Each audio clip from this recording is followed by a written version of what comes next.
I'm Dwight Drummond. Tonight, the city is gearing up for a massive vaccine clinic this weekend.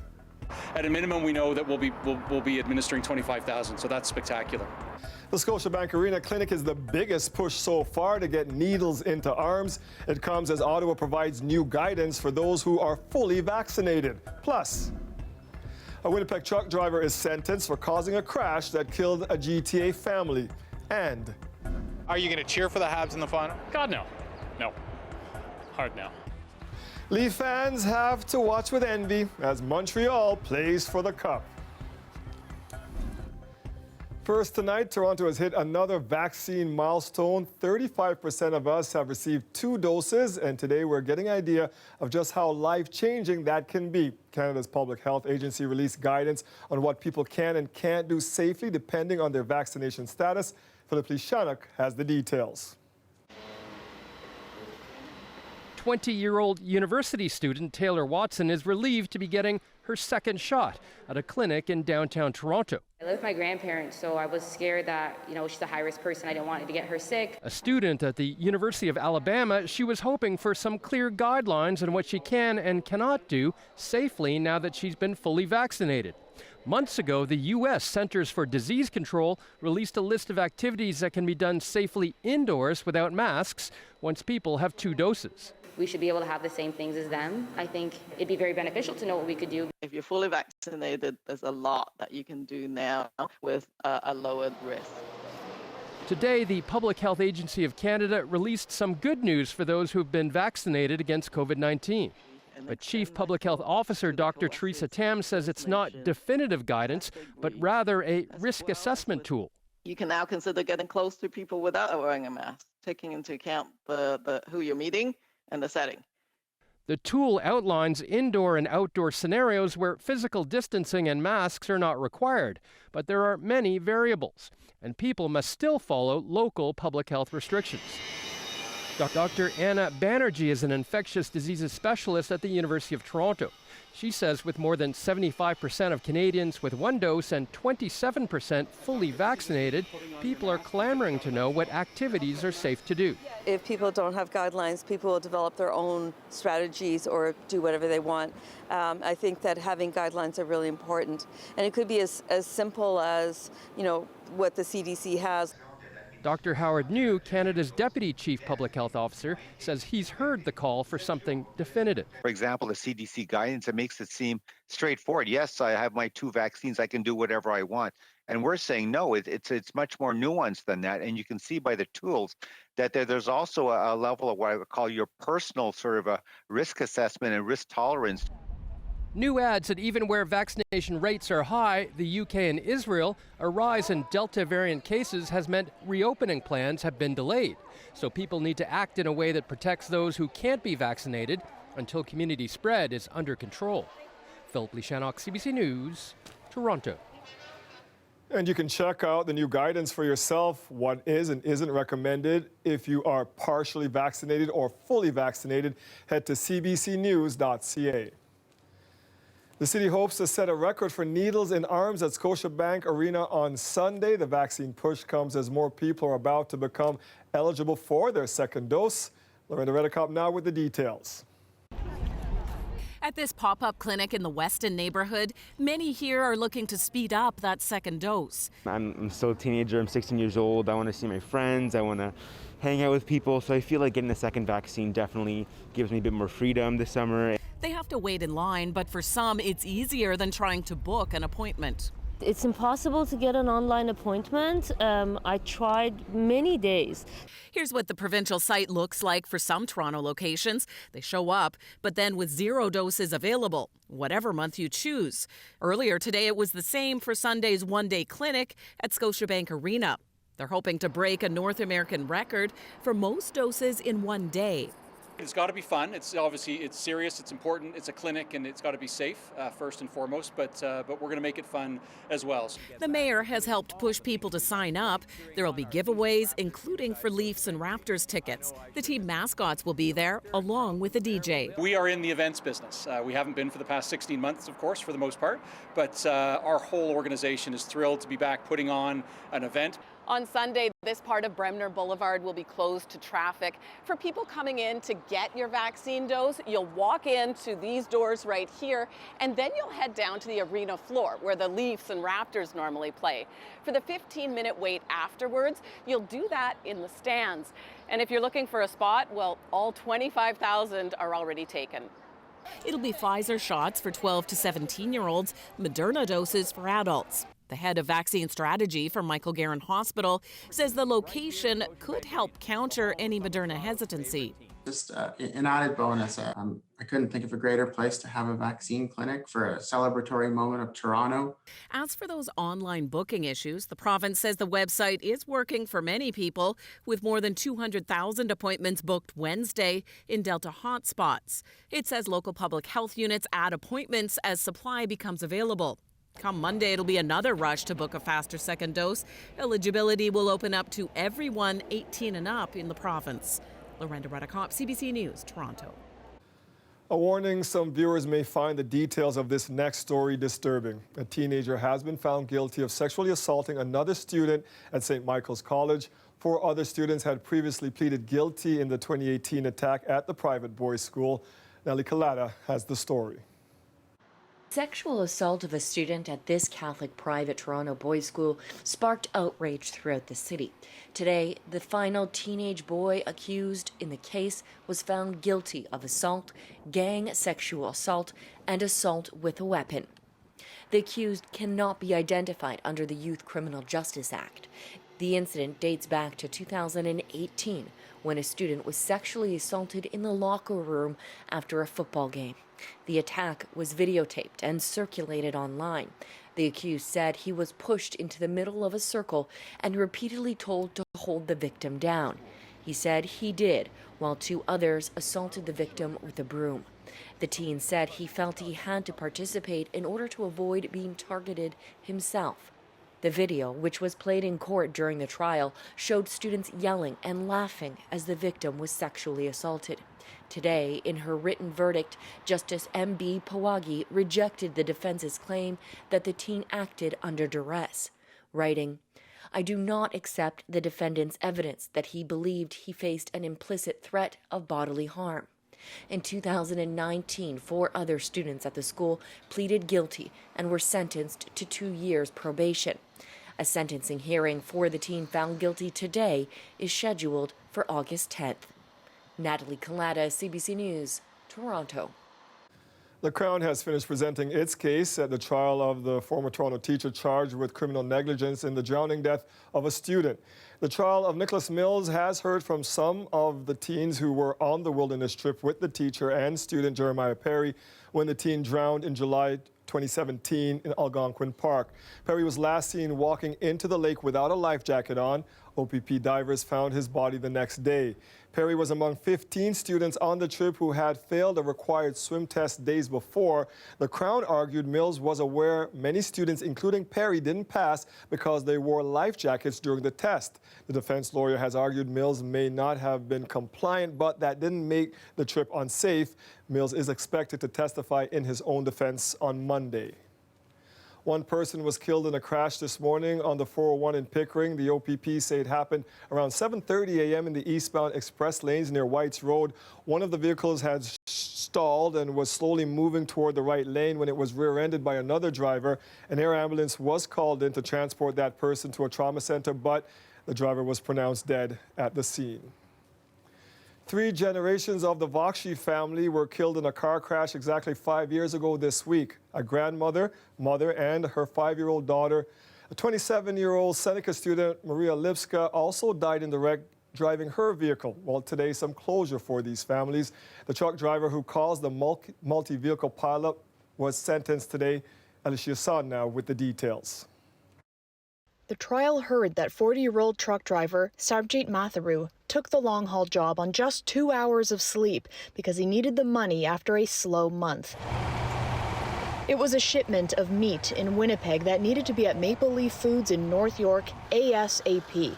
After driving 30 hours at the Black Creek exit on Highway 400, his truck slammed into the cars in front of him. Traffic was slowed at the on-ramp because of construction. As Justice Michael Code read out in his sentencing today, quote, Mr. Matharu did not slow and gradually come to a stop. Instead, he accelerated to 90 kilometers an hour. That created an accordion of cars, instantly killing 3 members of the Vokshi family who were driving home from Canada's Wonderland, and 27-year-old Maria Lipska, who was driving in a Hyundai. After 5 years of immeasurable grief, some closure for the victims' families, Matharu, the truck driver, has been sentenced to 8 years in prison. Justice Code went through the aggravating factors when handing down his sentence, including driving on insufficient sleep, falsifying his logbook to cover up his lack of sleep, driving while distracted with multiple phone calls, and failing to brake at slowing traffic. Quote, any reasonable driver would not have made these 4 mistakes. The Crown wanted 10 to 12 years. The defense argued 5 was appropriate, but Justice Code decided on 8, plus a 10-year driving ban after his sentence. And while he accepted Matharu's defense that his employer had pressured him to take the long-haul gig, knowing he wouldn't be taking the mandated rest period required by law, Matharu still could have refused the trip, something he had done before.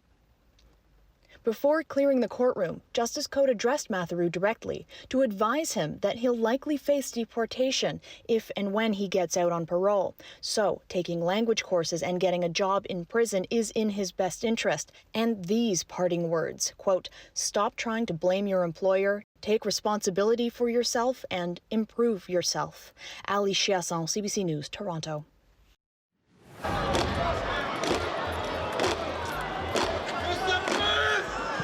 Right, police out in force in Montreal last night after hockey fans celebrated the Canadians punching their ticket to the Stanley Cup Finals. We'll have more from Montreal coming up.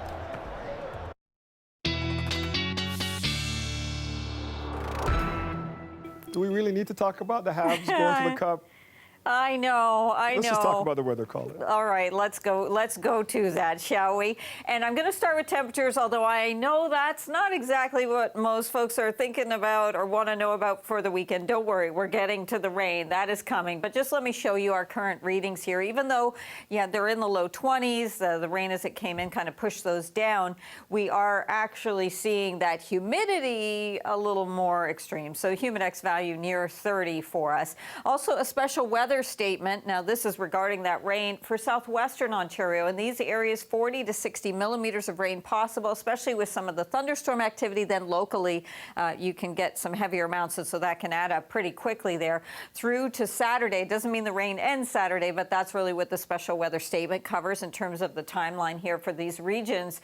But I will tell you, we still could see some significant rain there, 30, 40 millimeters even for parts of the GTA. You see when we get into some of these yellows and oranges, that's where we're talking about a more moderate rain moving in. So it's been somewhat lighter, but there's much more to come, and a lot of instability and an active pattern that's going to be with us as we head not just through the weekend, but into next week. So this is something we're going to be watching very, very carefully for you. I'm going to walk you through the whole weekend and talk about the amounts. 19, though, tonight, tomorrow, 25, with the intermittent rain in the afternoon, even too. Wait. Thank you, Colette.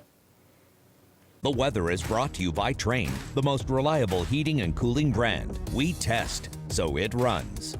It's hard to stop a train. I wonder how this feels. Jubilant hockey fans gathered on the streets of Montreal last night to celebrate the Canadiens' 3-2 win over Vegas, a victory that will send the Habs to the Stanley Cup Final for the first time since 1993. I am incredibly hyped. It's crazy. My entire life I've been waiting for this moment, every single year, just waiting for the Habs to get to the playoffs. And now finally we're here, and I think the whole city's going crazy, and it's just an insane moment. We haven't been waiting that long. The Bell Center wasn't full due to public health restrictions, but the pandemic didn't deter fans outside. They packed the streets around the arena climbing lampposts and setting off fireworks. The celebrations led to some violent outbursts, unfortunately. Police arrested 15 people for charges including assault, armed assault, and obstructing an officer. Police used tear gas to disperse the crowds. Officials say 2 officers suffered minor injuries and 8 police vehicles were vandalized, one of which was flipped onto its side. So the team that dashed the hopes of our Leafs early in the playoffs is now headed to the Stanley Cup final, where Ross has been getting reaction from envious Buds fans.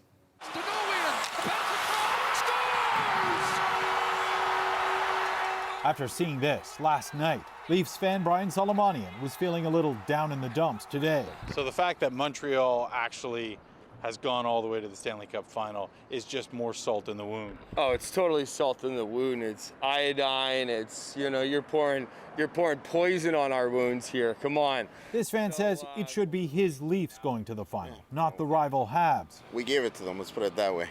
This Leaf fan did his best to put a positive spin on the Habs' victory. I mean, silver lining, the Leafs gave them the biggest challenge so far. You know, we took them to 7, no one else came close, but... I mean, that's what you're gonna talk about? The Leafs took the Habs to 7? I mean, they lost in the first round. Yeah, we're used to it now. All of this misery coming from Leafs fans is making the win last night just a little sweeter for Canadiens fans living in Toronto, like Sam Arslanyan. This was their chance. I guess they're gonna wait another 57 years or whatever it is. I forgot. Are you laughing at Leaf fans right now? He says he takes a lot of ribbing from Leafs fans, especially now that he's driving around with this Canadiens flag proudly displayed on his car. Now he has his chance to give it right back. But Leafs, you know, it's like they love golfing, you know. So. You're just gonna rub it in, eh? You want to? Point for the Habs are the first Canadian team to make it to the final in a decade. But patriotism isn't enough to get most Leaf fans to cheer for the Canadiens. Are you going to cheer for the Habs in the final? God, no. No. Hard no. You know, you'd always think that when the team that beats you want to cheer them on. Totally disagree with that. I'm a blue and white fan. The last 4 digits of my telephone number are 3434 for Austin Matthews. But Austin Matthews didn't make it past the first round of the playoffs. Matthews might as well sat on the bench. It's terrible. Maybe you need to change those digits in your phone number. Yeah, to 000 for all the points and stuff he put up. In the end, we did find a few fans that were willing to admit they're cheering for Montreal. Gotta give it to them, man. Give credit where credit's due, brother. Even going so far as to put them on a very special pedestal. Montreal Canadiens are... They're Canada's team. Wow, a Leaf fan. Greg Ross, CBC News, Toronto. The Ontario NDP is urging the Ford government to put more money towards making schools safe for the fall. We need to see those investments that we have been urging the government to make for over a year and a half now in things like ventilation and touchless faucets. There is a, over $16 billion backlog in school repairs. NDP leader Andrea Horwath says the Ford government plans to drastically cut education funding. She's urging the government to hire more teachers, education workers, and custodians. Prime Minister Justin Trudeau is speaking publicly for the first time since a First Nation in Saskatchewan reported a discovery of 751 unmarked graves. Specifically to the members of the Cowessess community and Treaty 4 communities, we are sorry. It was something that we cannot undo in the past, but we can pledge ourselves every day to fix in the present and into the future. And that means recognizing the harms, the impacts, the intergenerational trauma. The grim findings in Saskatchewan is the second such discovery near a former residential school. Last month, a preliminary finding at a site in Kamloops, BC suggests that the remains of more than 200 children were buried there. Trudeau says he has spoken to Pope Francis about the importance of coming to Canada and asked him to apologize to Indigenous Canadians for the Catholic Church role in residential schools. The federal government says at least 4 Canadian citizens may be affected by the collapse of a high-rise building near Miami as rescue workers continue to dig through the rubble. We will continue search and rescue because we still have hope that we will find people alive. At least 4 people are now confirmed to have died in the collapse. 160 others remain unaccounted for. Emergency crews are using heavy equipment and in some cases their hands to search through the rubble. They're also trying to listen for sounds from anyone who might be trapped in the debris of the 12-story building. As the search goes on, families of those who haven't been heard from since the collapse early Thursday morning continue to wait for news. We're hoping that she is in one of the hospitals. We just don't know when we're going to hear from them. The cause of the collapse is now under investigation. Former Minneapolis police officer Derek Chauvin has been sentenced to 22.5 years in prison for the murder of George Floyd. The sentence fell short of the 30 years prosecutors had requested. Farah Morelli has more on what happened in court today. I wanted to know from the man himself, why? What were you thinking? What was going through your head when you had your knee on my brother's neck? George Floyd's brother held back tears while giving a victim impact statement as he recalled the pain his family has endured for the past year. If you could say anything to your daddy right now, what would it be? It would be, I miss you and I love you. Floyd's 7-year-old daughter Gianna talked about how her daddy used to help her brush her teeth and how much she missed playing with him. Derek is a quiet, thoughtful, honorable, and selfless man. On the other side, for the first time, we heard from Derek Chauvin's mother, who did not acknowledge the Floyd family in her remarks. I want to give my condolences to the Floyd family. Though Derek Chauvin did in a brief statement. As sentenced for count 1, the court commits you to the custody of the Commissioner of Corrections for a period of 270 months. After a recess, Judge Cahill sentenced Chauvin to 22.5 years in prison, minus time served, but chose not to read his full 22-page decision with further analysis. Today's sentence comes 13 months after George Floyd was murdered by Chauvin in Minneapolis, igniting a movement that continues to this day. The killing, captured on video by a bystander, thrust conversations about anti-black racism into the forefront of public discourse. This is not the end of the road for Derek Chauvin's legal proceedings. Part of the reason why his statement was so short today is that he and 3 other officers involved in the killing of George Floyd are facing federal civil rights charges. That case is expected to begin in September. Farah Morelli, CBC News, Washington. A local community group is joining forces with Paramount Fine Foods, which aims to deliver 5,000 meals to children in need across our city. Building Roots runs a food support program in the Moss Park area. I spoke with the organizer earlier today about the program and why it's needed now more than ever. Tuba, we will start with, what is Building Roots? It seems like it's a play on words. It is a play on words. We're here to build our network, build connections with the community.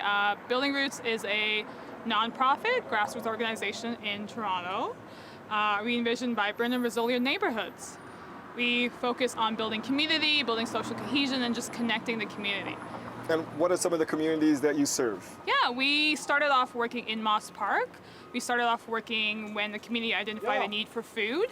And since then, we've developed our programming in Moss Park to build more community programming and more social cohesion and just like building the community, but also like facilitating them, their ideas, their needs. We're here to support to get them going and build the kind of neighborhood that they envision. And it seems one of your main focuses is to fight food insecurity. And how are you doing that? Yes, one of the things that we do, what we started with was our Moss Park Market. It's a little shipping container in Moss Park. We provide fresh, affordable produce every week. So every weekend we're here putting out fresh, affordable produce. We get things from our farm in Ashford Estate and other partner farms around the city.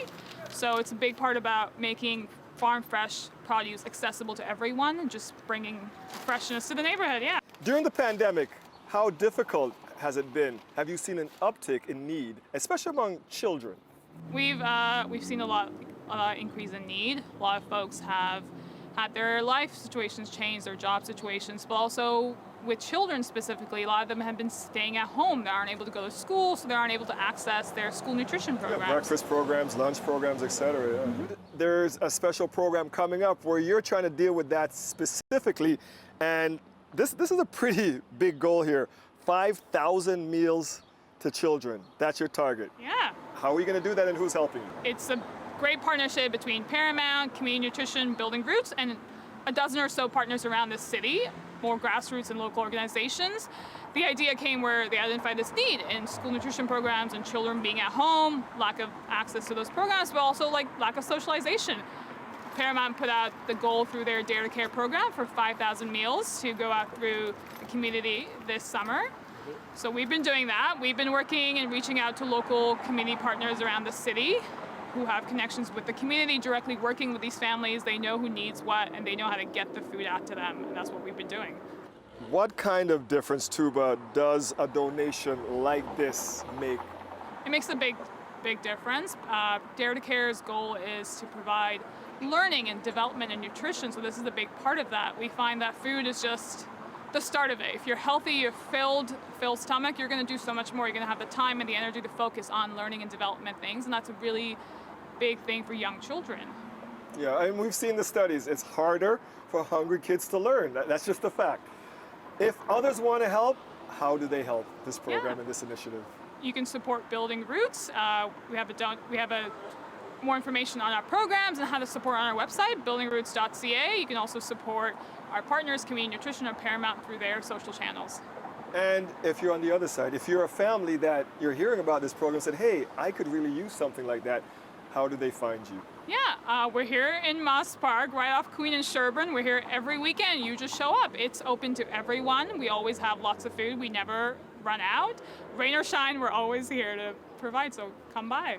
You said rain or shine, and we appreciate you taking the time to do this interview with us in the rain.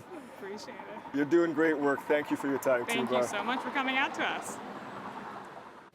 The federal government is investing $20 million to protect Toronto's ravines. Mayor John Tory says funding from both Ottawa and the city's own budget is essential to preserving our green spaces. It finances a number of things, from the repair of a bridge in the middle of the ravine system out in the west end to fixing up the mud creek not far from here. There's all kinds of things that need to be done because this is a living, breathing organism, this world-recognized ravine system that we have, and it will play a major role in our ability to keep these ravines up and keep them safe and keep them beautiful for people for generations to come. The money will go towards Toronto's Ravine Strategy, a city-run project aimed at managing and protecting Toronto's 300 kilometers of ravines. The funding will also help make green space more available to neighborhoods without any. By expanding trails so they can be accessed by more areas across our city, this year the city says its initial priorities include reducing litter in these spaces and helping manage invasive species. Meanwhile, the province is investing $7 million to help train new auto workers with a focus on getting women and people from marginalized communities into the sector. This training will cover manufacturing essentials, such as problem solving, document use, basic math, project management, as well as oral communication, critical thinking, and interpersonal skills. Ontario says over 2,000 auto jobs remain unfilled across the province. The funding will help develop 800 new workers. The project is being led by the Automotive Parts Manufacturers Association and will allow for 3 months of paid training for those who enroll, with the hope of securing them permanent employment down the line. The Ford government is also putting together a task force to study the impact the pandemic has had on women. While employment among men had dropped by 3.1% during COVID-19, it went down by over 5% for women. The finance minister says this is because women were more likely to be employed in jobs that were most affected by COVID-19 restrictions, such as in customer service and hospitality. The task force will examine ways to make sure women get the same economic opportunities as men. It will also look at ways to support women as they re-enter the workforce.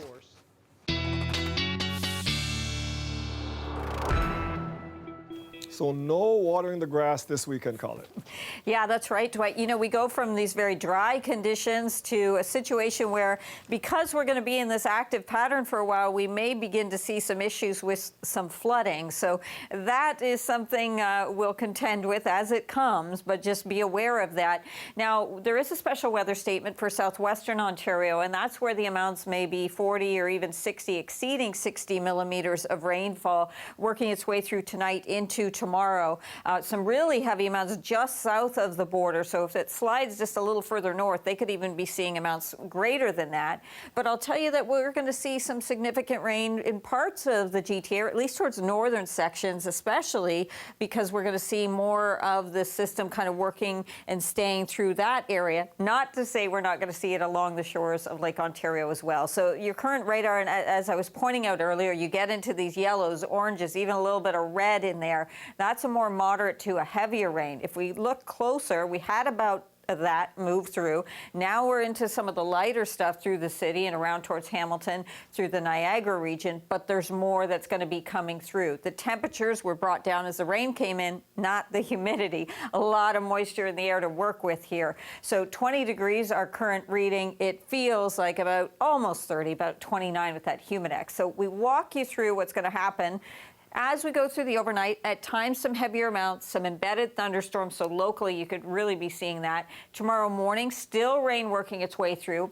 Then we're going to see it get a little bit less organized through the GTA, a little more towards the north until tomorrow evening. I'm not saying there's not rain at times through the day tomorrow, but we should see some breaks in that precipitation, and then it kind of pops back in on us. It's going to be more active and steady in terms of what you're going to have through cottage country. I do have to tell you that. Now into Sunday, it looks a little bit better too. Probably get some breaks and then some pop-up showers and thunderstorms coming too. A lot of that should stay north again of the north shore of Lake Ontario, so north of much of the GTA, but there'll be something in there. So the rainfall amounts, this model is going too far with southwestern Ontario, but it does show you that we may see 20, 30 millimeters, even more for parts of the Golden Horseshoe.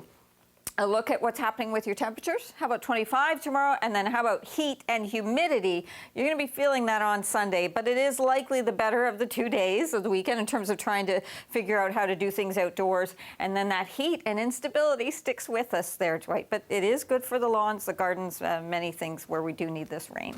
'Tis the season. Thank you, Colette. You're welcome. Growing. It's the second Pride celebrated during the pandemic, and while there will not be a big parade this weekend, organizers are taking full advantage of easing COVID restrictions. Just like Ing takes us inside the celebrations. Normally, drag performers would have several stages to work it during Pride, but this year they're taking over the streets. We are bringing back our favorite drag queen, Savonda Cox, to do drag shows from 6 to 9 all weekend long. Rutson, a supervisor at this Church Street bar, says he feels lucky to celebrate this way now that patios have been allowed to reopen. There's so many different groups that get represented during Pride that it is our Christmas. And so to have this open, to have it open this summer, rapture. It's just joy. Others agree. This bookstore bar is hosting several themed patio parties. Lavender is a queer women's dance party in Toronto, and so they started at Glad Day, moved to Buddies and Bad Times Theatre, so we have that theme patio happening tomorrow, which is great. If you plan on attending in-person Pride festivities this weekend, best get there early. There will still be lots to take in online.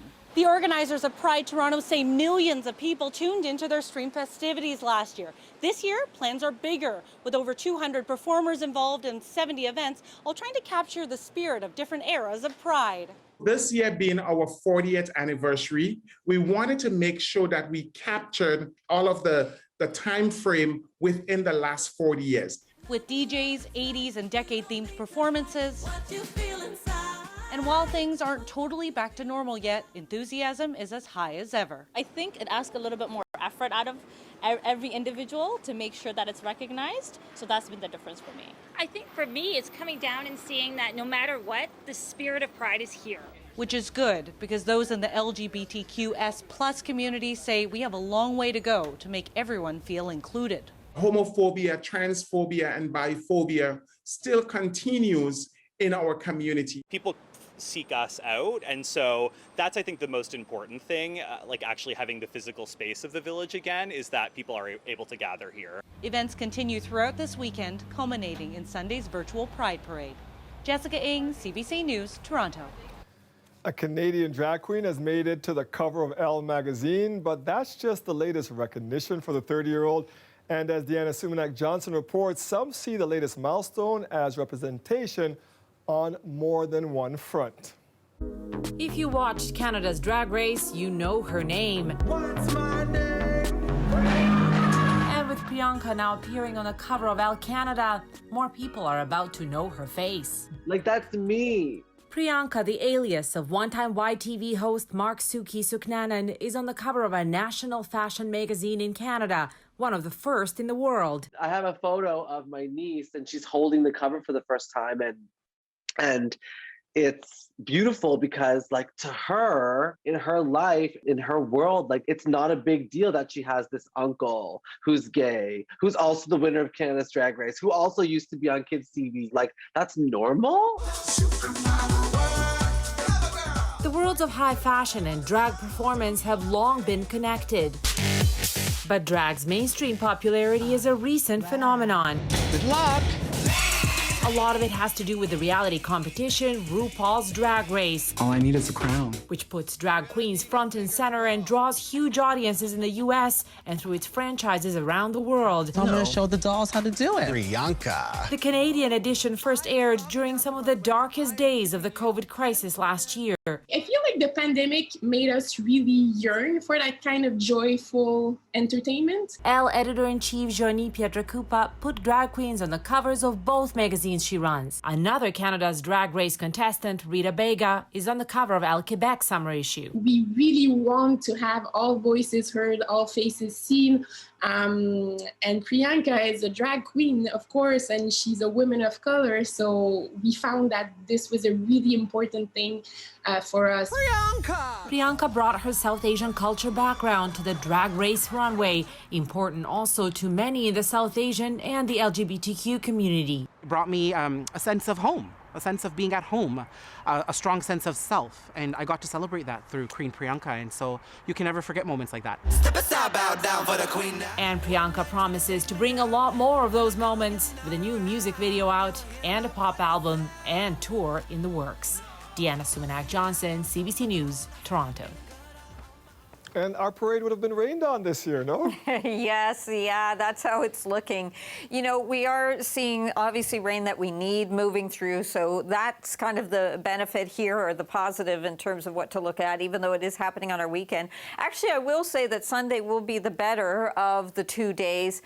Even tomorrow in the afternoon, you may find some pockets, in fact, I expect you will, in the GTA, where you can take some time and get outside. Just kind of be careful and mindful that we will have showers that'll come back in, but there's going to be some dry slots tomorrow through the second half of the day.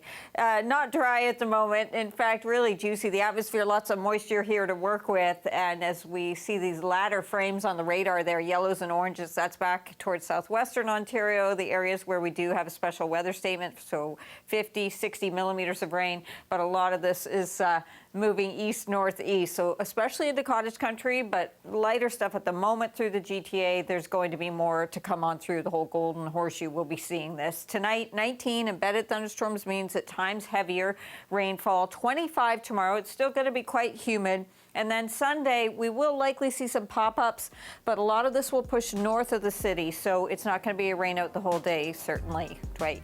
All right, there'll be some breaks in there to have some fun. Absolutely. Thank you, Colette. Have a good weekend. You too. That is our show for tonight. Thank you for joining us. No late show tonight. We will see you back here on Monday at 6. Have a great night, everybody, and stay safe.